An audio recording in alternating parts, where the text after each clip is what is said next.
C'est l'histoire d'un voyage dans le temps, dans un pays où les îles comme les légendes se comptent par milliers. Ce pays, c'est la Grèce.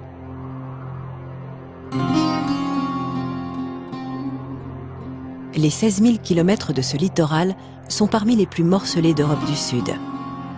Nous découvrons une terre chargée d'histoire, empreinte de mythes et de récits épiques qui ont structuré notre imaginaire.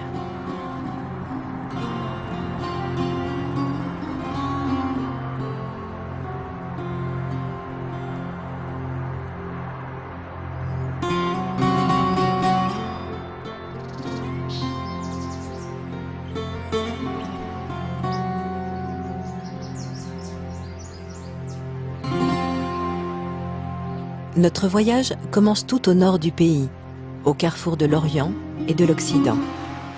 À la frontière avec l'Albanie et à seulement quelques kilomètres des côtes italiennes, nous voici sur l'île de Corfou.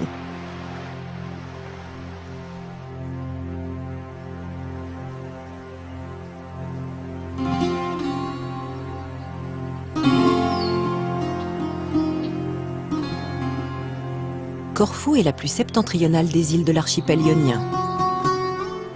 Dans l'Odyssée, Homère raconte le passage d'Ulysse sur cette île. Corfou, ou Kerkyra en grec, fut l'ultime étape de l'épopée d'Ulysse avant son retour à Ithaque.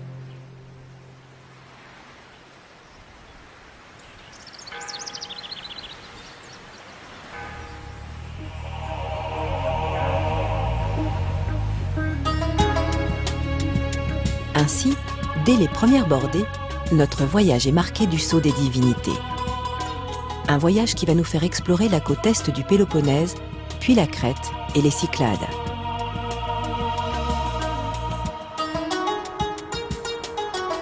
Histoire de conquête, de tempête, en compagnie des dieux et des divinités. Sur la trace des légendes, nous faisons cap vers le sud. Et dans les pas d'Ulysse, une fois quittés les rivages de Corfou, nous faisons escale à Ithaque, terre mythique, toujours dans l'archipel des îles ioniennes.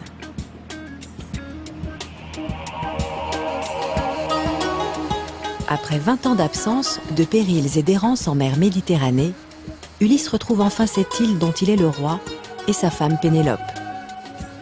Elle qui n'avait jamais cessé d'espérer, usant d'une grande ingéniosité afin de repousser ses nombreux prétendants.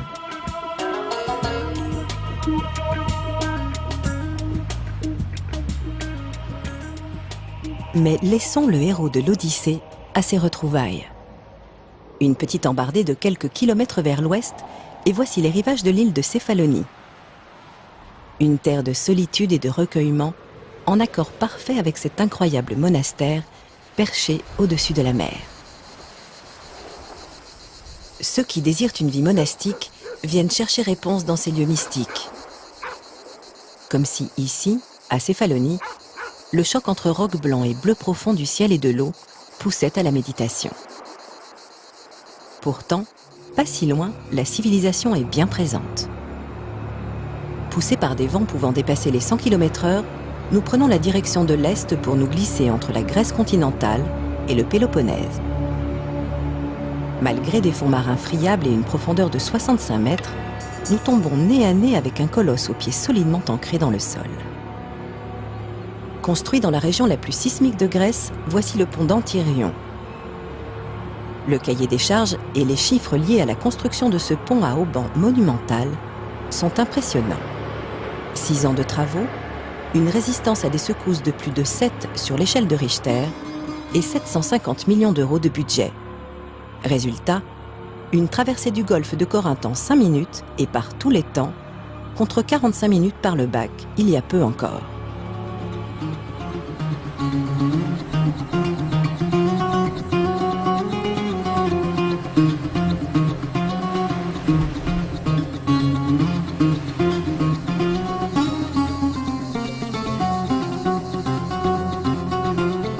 Sur la route d'Athènes, le golfe de Corinthe déroule une myriade de petites villes le long de sa rive ouest, au cœur d'une des régions les plus soumises aux tremblements de terre de toute l'Europe. Ici, 2 plaques tectoniques continuent à s'écarter de plus d'1,5 cm par an.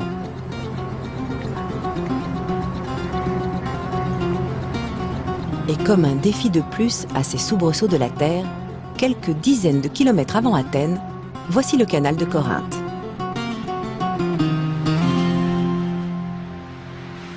Contrairement au pont d'Antyrion, le canal finit de séparer la péninsule du Péloponnèse du reste du territoire grec.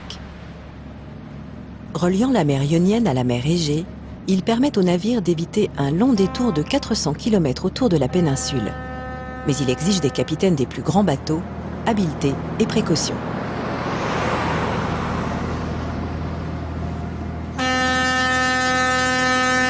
Bien avant que des touristes en croisière puissent presque toucher du doigt ces impressionnantes parois, il aura fallu user de beaucoup de patience et d'ingéniosité. Au VIe siècle avant Jésus-Christ, les bateaux étaient transportés par des chariots sur une voie dallée. Expérience peu satisfaisante aux yeux de l'empereur Néron, qui décida presque 7 siècles plus tard de construire un canal à cet endroit. Il inaugura les travaux à l'aide d'une pelle en or, mais l'envers de la médaille est moins brillant. En un an, 6000 prisonniers juifs s'y épuisèrent dans la sueur et le sang. Et le projet, jugé trop onéreux, fut finalement abandonné à la mort de Néron. Il faut attendre 1893 pour découvrir le canal de Corinthe tel qu'il est aujourd'hui.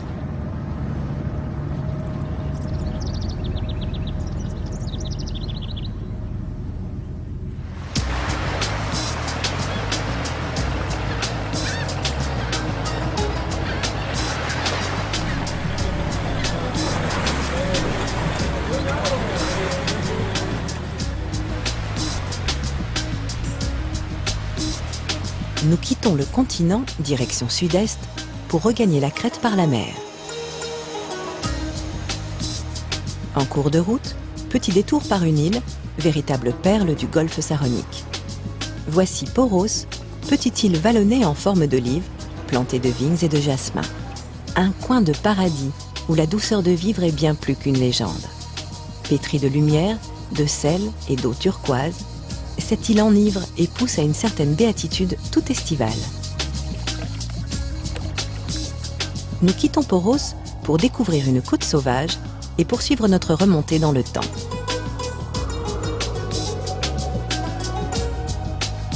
Nous filons sur la côte ouest du Péloponnèse, où souvent l'œil accroche église ou monastère. À l'extrême sud de la presqu'île, sur un rocher battu par les vagues et brûlé par le soleil, apparaît la citadelle de Monemvasia. Magnifique vestige d'une fortification byzantine et vénitienne.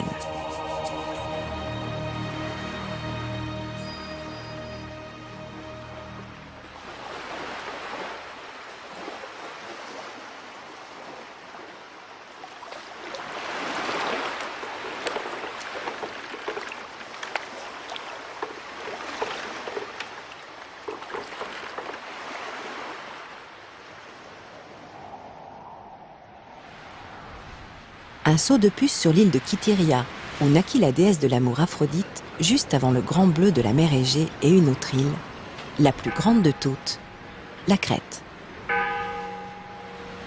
Une traversée de 80 km direction sud, et la voici, la Crète.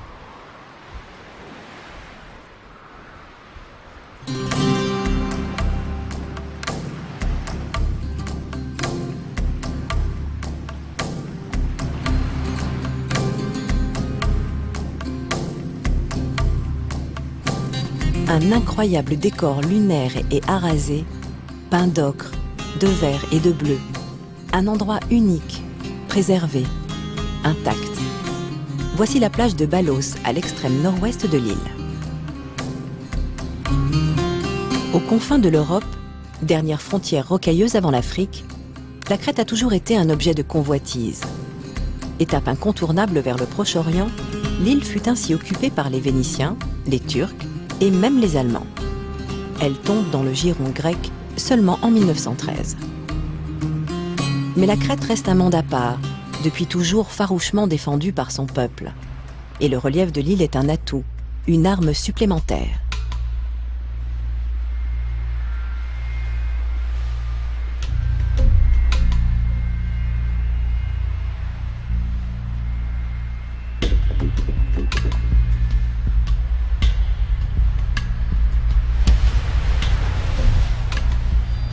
Ainsi, dans l'ouest de l'île, se creusent les gorges du parc national de Samaria.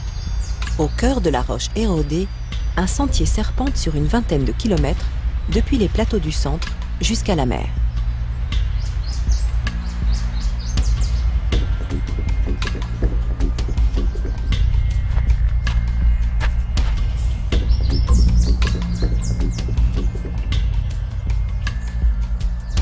Une position stratégique inviolable. Ces gorges ont souvent servi de cachette et de base de repli, notamment lors de la Seconde Guerre mondiale. Le roi de Grèce, accompagné d'une partie de son gouvernement, fuit l'armée allemande à travers ces gorges. Arrivés sur la côte, ils sont évacués sur les bateaux de l'armée britannique qui défend l'île.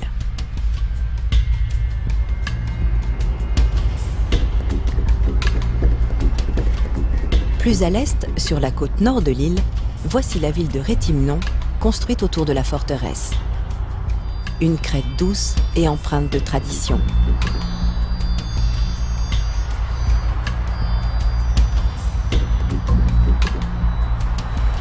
Nous sommes enfin au cœur de la mythologie grecque, dans cette crête, île des dieux et berceau de nombreuses légendes. Rappelez-vous, la légende du Minotaure, le fil d'Ariane, les ailes d'Icare.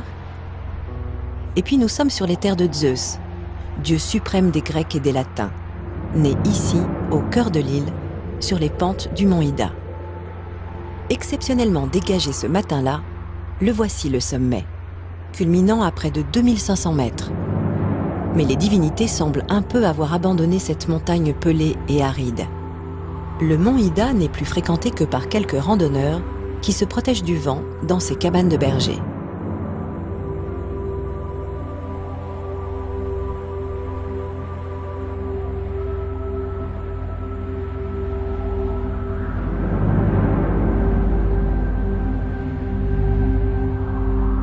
Nous quittons la Crète pour regagner le cœur de la mer Égée et ses îles aux allures de petits paradis. Voici l'archipel des Cyclades. Bien que très prisé de l'industrie touristique moderne, l'archipel ne fait pas exception à la règle en matière de mythes. La légende de l'Atlantide serait née sur ces terres, plus précisément dans le petit archipel de Santorin.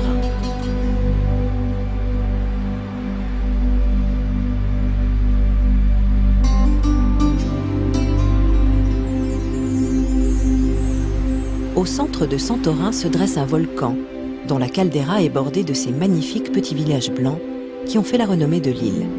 Tira, Oia, Akrotiri.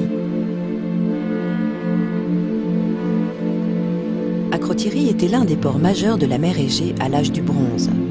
Mais il y a environ 3600 ans, un terrible tremblement de terre, suivi d'une éruption volcanique, met fin à l'hégémonie de la ville.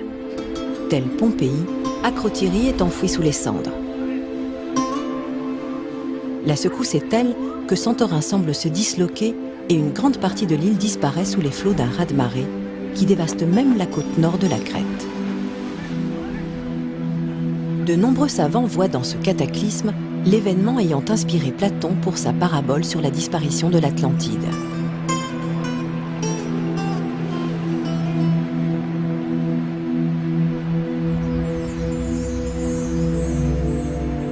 Si les retombées de cendres volcaniques stérilisent le sol de l'île pour de nombreuses années, l'éruption donne naissance aux îlots avoisinants.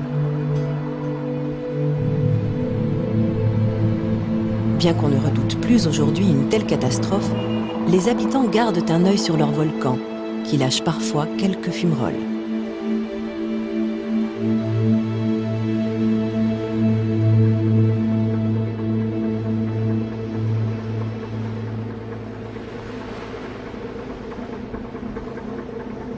Alors on va plus loin, vers l'ouest, sur une île à l'écart des circuits touristiques, car plus austère.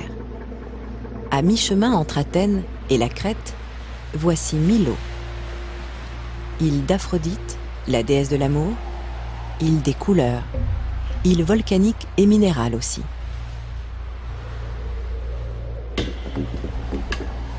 L'histoire de Milo est liée à la richesse de son sous-sol en soufre, pierre-ponce, argile ou perlite.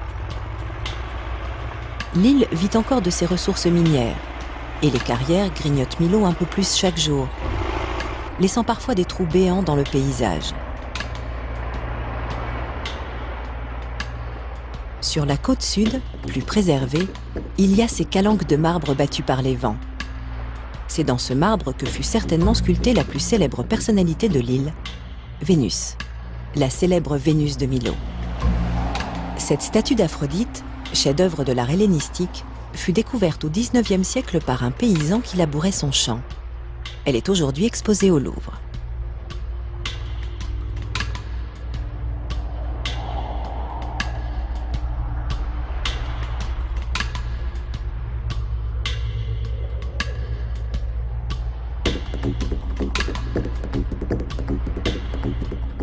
Sur la côte nord de l'île de Milo, de très nombreuses grottes marines servent de refuge à quelques phoques moines de Méditerranée, espèces menacées d'extinction.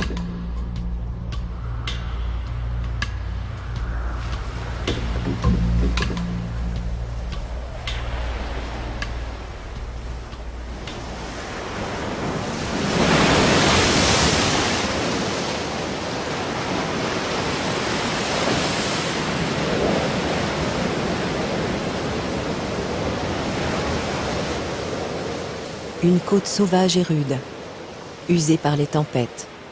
Et toujours ce vent, le Meltem, qui se lève en milieu de matinée et ne faiblit qu'au coucher du soleil.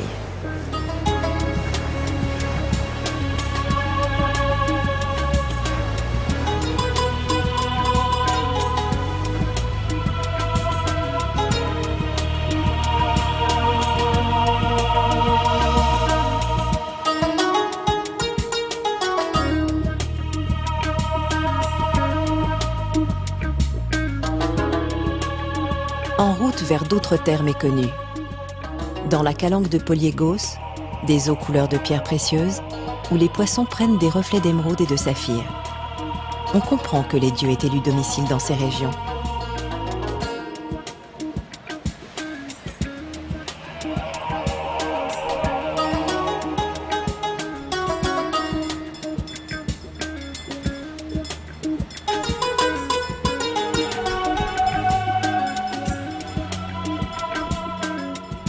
Nous sommes repartis, vers l'est cette fois-ci. Un itinéraire en zigzag nous mène à Amorgos.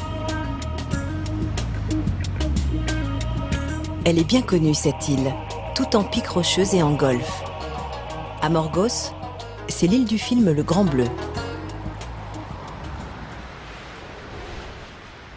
À 300 mètres au-dessus de la mer, le monastère de Osaviotissa. Une des plus anciennes et des plus importantes constructions byzantines des Cyclades, dont la fondation remonterait à 1017. Bien que mesurant parfois à peine 1,50 m de large, le monastère pouvait abriter une centaine de moines. En 1990, il n'était ici plus que 2.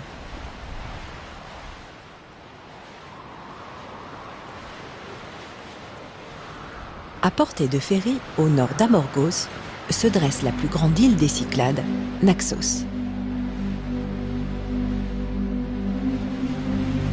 Déjà, Hérodote parlait de la prospère Naxos. Fruits, légumes, huile d'olive, fromage et vin y sont produits depuis les temps anciens. Des ressources en eau rares dans ces régions et une terre riche ont permis à Naxos de vivre en autarcie grâce à son agriculture. Point de marin sur cette île. À l'inverse, les artistes y étaient nombreux et parmi les plus réputés de la Grèce antique. Ils furent les artisans du sanctuaire d'Apollon à Délos et du Sphinx de Delphes.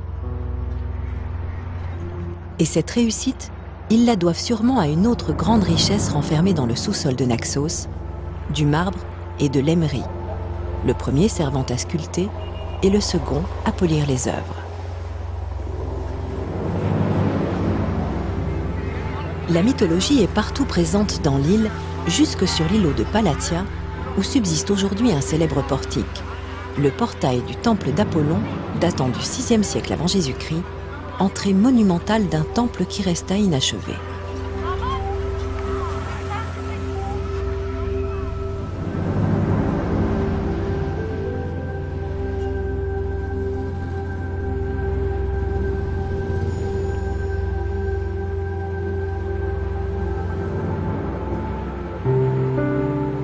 Continuant notre route vers le nord, nous faisons escale sur l'île de Délos, plus grande place méditerranéenne pour le commerce du blé et des esclaves. Délos fut même le siège de la Ligue maritime fondée par Athènes, marque de sa puissance passée.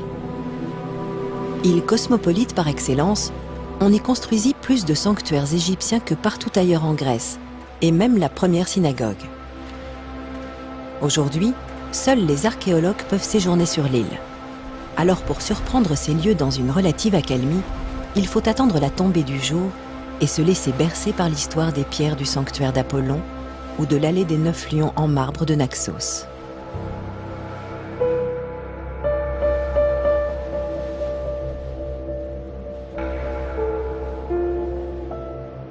Nous ne sommes plus très loin d'Athènes. Quelques kilomètres vers l'ouest, dernière escale dans l'archipel des Cyclades, voici Syros, une île à l'histoire mouvementée.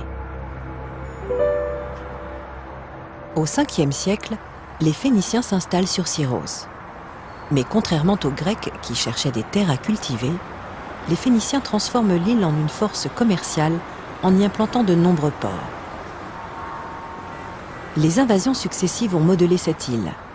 La présence des Perses, des Vénitiens, des Ottomans puis des Russes et même des Français a considérablement façonné le profil de Syros, et notamment sa capitale, Hermopouli, dont l'architecture porte les traces de ces différentes cultures. Tous ces immigrés construisent au fil des ans cette ville mosaïque, centre commercial et culturel, plus grand port de Grèce jusqu'au percement du canal de Corinthe.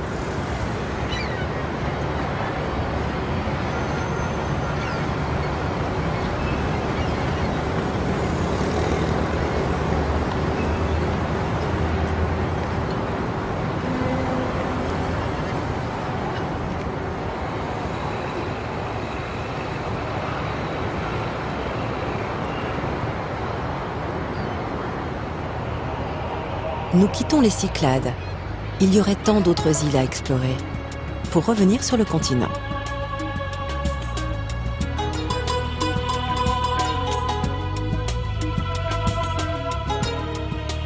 Nous voici au cap Sounion, tout près d'Athènes. Les anciens l'appelaient la pointe sacrée. Cette extrémité du cap Attique, avec comme un point final le temple de Poséidon. Depuis toujours, le cap Sounion attire les voyageurs du monde entier. Bâti au 5e siècle avant Jésus-Christ, il ne reste du temple de Poséidon que ses colonnes doriques au marbre veiné blanc de plus de 6 mètres de haut. Depuis l'esplanade du temple, croyant son fils tué par le Minotaure, le roi Égée se serait jeté dans la mer, lui donnant ainsi son nom.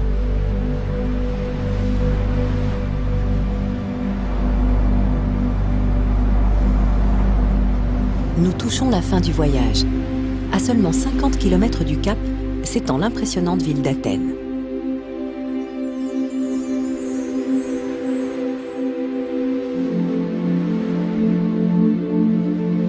Si la ville antique tenait autrefois tout entière au pied de l'acropole, Athènes est aujourd'hui une mégapole moderne, construite sur un plan géométrique. Fourmilière tentaculaire de près de 4 millions d'habitants.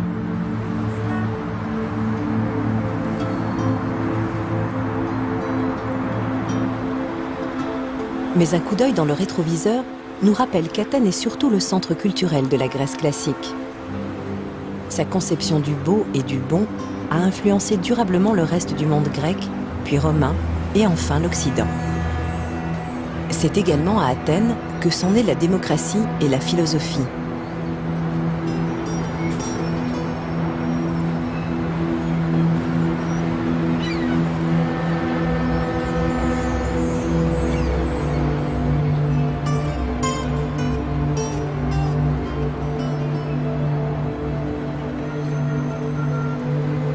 Pour finir, sur un plateau rocheux dominant la mégapole, contrastant avec les alignements d'immeubles sans fin, un sanctuaire considéré comme le plus grand chef-d'œuvre de l'art grec classique, l'Acropole.